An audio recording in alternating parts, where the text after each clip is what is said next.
Well, hello there, good people. Welcome to Dave Diggs History. I'm the host for the channel. It's good to see everybody. Before we get into tonight's material, be it historical or hysterical, let me ask you this. How are you feeling right about now? Reason I ask that is 10 days ago on the 4th of July, you may have heard of what happened. There was a massive blowout whale of a celebration of the 250th anniversary of our American independence. Hope you enjoyed it, hope you celebrated it, honored it, commemorated it, remembered it, as it should be, and hope you had fun in the process. I was around for the bicentennial a half a century ago. Yes, I'm that old. And I don't think I'm going to quite make it to the 300th, although I'd like to, just to see what it's all about. But I'm pretty sure that somebody out there watching right now, listening right now, will make it to the 300th. And I hope that if you do, you enjoy it and honor it just as much as what happened for the 250th 10 days ago. Now, as to material, what we're going to be talking about tonight, the Declaration of Independence, the whole thing there happened 10 days ago. That's all over with. The anniversary is all over with. The anniversary day is all over with, but it's still July. Still a chance to talk about independence. Perhaps. I'm sure you know, I'm sure everybody knows that the United States did not gain its independence peacefully. We had to fight a revolution. We won. They lost. We're independent. Didn't have to work out that way. All sorts of factors could have happened to keep us from becoming independent. And that's what I'd like to talk about. Sometimes I think about that. What would have happened if circumstances said we wouldn't be free? Yes, I do think. Sometimes to my detriment. Sometimes I wish I hadn't. But that's what I'd like to talk about tonight.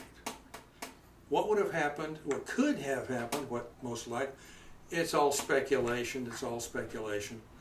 And if you have any opinions on the subject, please share them. I'm sure people just besides myself will be interested in knowing your opinion on the subject. When might we have been given or achieved our independence under other circumstances? Now, when I'm going to talk about independence of other countries that was underneath Great Britain's tutelage, colonial administration, I'm only going to talk about those nations and their dates when they achieved complete independence. Some of the colonies achieved a modicum of independence, but foreign affairs and military affairs were still administered out of London. And to me, that's not independence. And also, some of these nations I'm going to read to you have, even today, even after independence, full independence was achieved, they have governor generals, someone appointed by the reigning monarch over in London to not exactly administer things. It's more or less a ceremonial post, and it's traditional. They have not a lot of powers. I have a list here on a timeline format of countries that achieved their independence, and maybe somewhere in here we fit in. Now, I'm not including every single colony that Great Britain had that became independent, because if I did, we'd be here for 3.5 hours. And I don't know about you, but I don't want to listen to me for 3.5 hours. Let's see. We fought, we lost. We didn't fight and hope for the best. We held our tempers, what we did. We have Canada. Canada was the first country to obtain independence in the 19th century. Great Britain was not about to give anyone independence in the 18th century. Canada, July 1st, 1867, their Canada Day, their Independence Day, was only a few days before ours. Now, a piece of trivia here, Canada in 1867 included only Ontario, Quebec, Nova Scotia, and New Brunswick. That was all of Canada. Independent, other places, other provinces will be added later, but for the moment, just those four. I'm speculating when I say this. Had we fought and lost, we're probably not going to get independence anytime around 1867 or 57 or 77. Maybe, had we not fought the war, we could be following Canada, or perhaps preceded her sometime in the 1850s. Again, speculation. Let's go on with the list. We're going to go straight now to the 20th century, because that's the next one. Australia, January 1st, 1901. And by the way, Australia to this day has a Governor General. Well, hooray for the Aussies. Now, very close to Australia is going to be New Zealand. So, of course, they would be granted independence sometime around the same time. You think? No, not at all. Not at all. South Africa, 1934, via the Westminster Statutes. That was the legal means by which they achieved their independence. And New Zealand? No, not yet. It'll be a while. India and Pakistan, August of 1947. Now, India had been just India. Pakistan was just a concept. In 1947, India was given its independence, and Pakistan split off. It was partitioned into two parts, East Pakistan, West Pakistan. A solution that didn't work out over the long haul, and eventually in 1971, East Pakistan separated from West Pakistan and renamed itself Bangladesh. Now, as far as New Zealand is concerned, yes, we're finally there. 1947 it took for them to get their independence. They did it via a constitutional amendment. Followed by Nigeria in 1960. Jamaica in 1962. In the 60s, they're still declaring independence of British colonies. Yes, indeed. And Jamaica to this day has a Governor General. Barbados is 1966. The Bahamas is 1973. And British Honduras, 1981.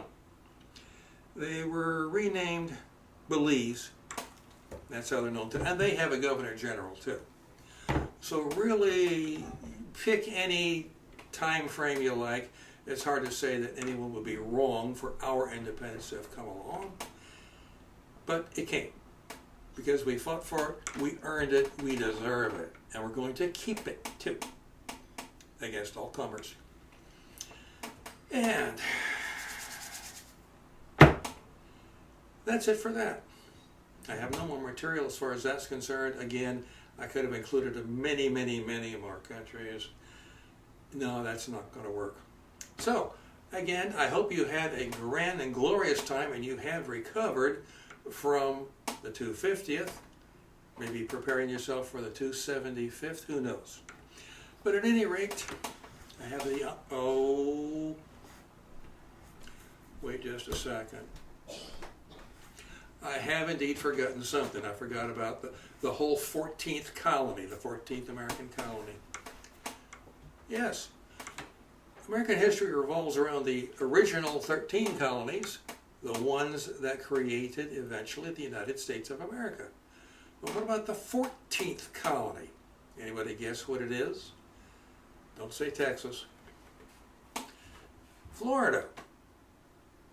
Now Florida is a special case. And it just is.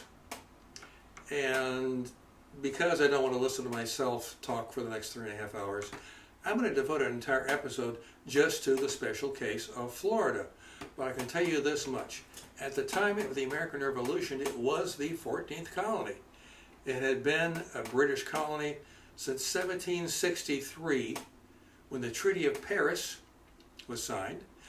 Spain, which had it, gave it up to Great Britain. That was 1763.